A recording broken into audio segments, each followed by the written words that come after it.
So I know Alejandro for many, many years now. I raced with Alejandro in actually GP2, current Formula 2, in 2008 for his team, and we won the Constructors' Championship that year. And so we became good friends. Then we were partner in a GP3 Formula 3 team together. We co-own it. So that was 2010 when I was in F1. Then after that, he got a license to build Formula E from scratch in 2012. And he called me, said, look, I'm going to do this electric series. Are you interested? And I was like, of course, this is the future. And so since the day one of Formula E, even Formula E was called Formula E, I was already in this journey.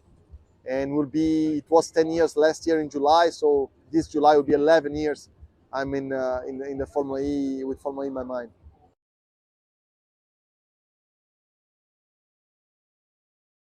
Yeah, the first electric racing single-seater prototype that ever existed was a car called the Formulac. And Formulac was a car designed and built by two um, French guys, French engineers. And this was the car that Alejandro bought to do the demos with which I was driving in LA, Rome, and many others. And that was the base for the design of Gen 1. And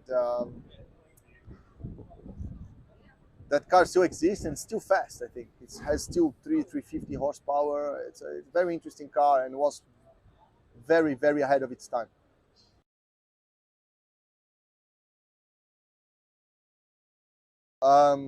Yeah, I worked in Formula E since day one, so since July 2012 until May 2014, which then I joined ABT to become a racing driver. So I could not develop the car. The development of the racing of this Gen 1 happened between June and September.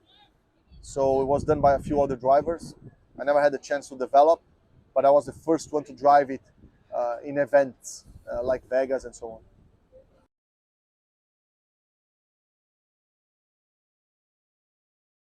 The main difficulties and challenges we faced at the beginning of Formula E as a driver was that nobody knew how to race an electric car. So my challenges were the same as everybody else.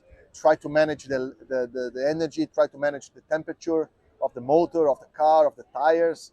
It was a very difficult environment, but we managed to do it quite well in the first years. And yeah, and I think my experience with LMP1 hybrid cars helped a bit to gain this to be ahead of the game. So I did quite well in the first few years of Formula E straight away, and the team also was very good with ABT. So we have a special relationship together until now.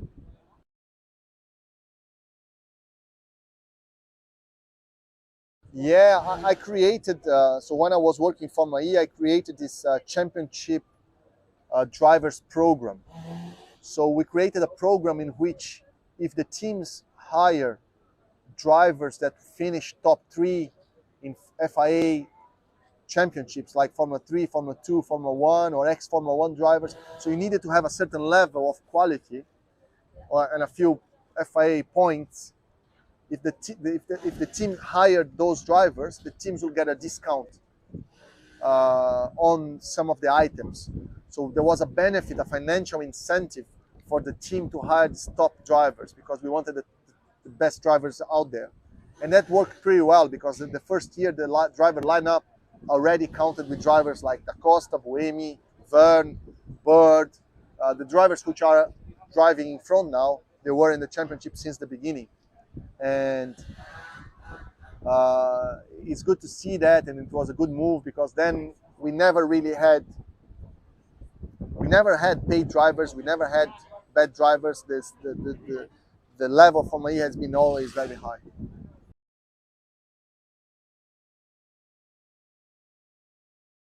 The last 11 years of Formula E, in a nutshell, it was a mixture of uh, solving a lot of problems, both technical and logistics, and finding cities and venues and getting the finance to do it.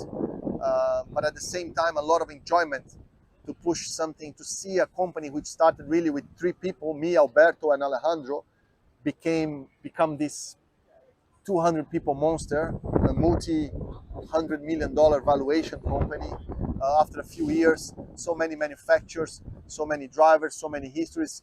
In Jakarta, it will be my 111th race.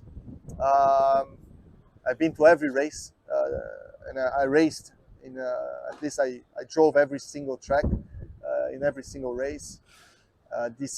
In those 9 years.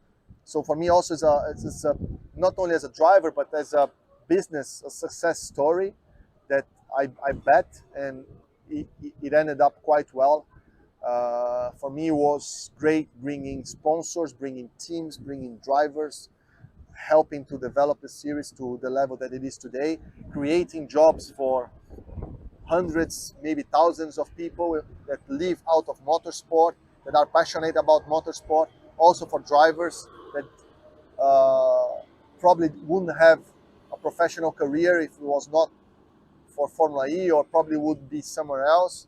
So it's very gratifying to see all of that accomplished, and so many people happy, and so many people pushing for a new way of doing motorsport.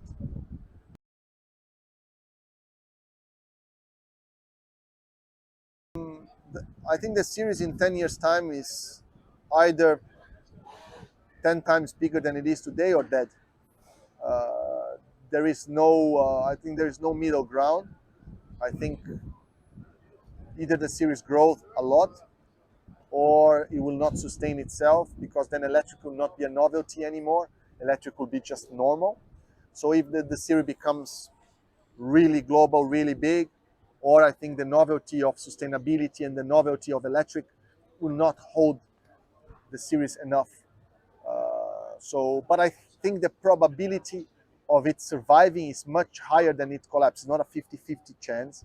I think there is maybe an 80% chance of it growing quite a lot, and 20% chance, 10, 20, 30% chance of it collapsing. So it's not a negligible chance. We need to do things right. But I think the biggest probability is that Formula E will grow again.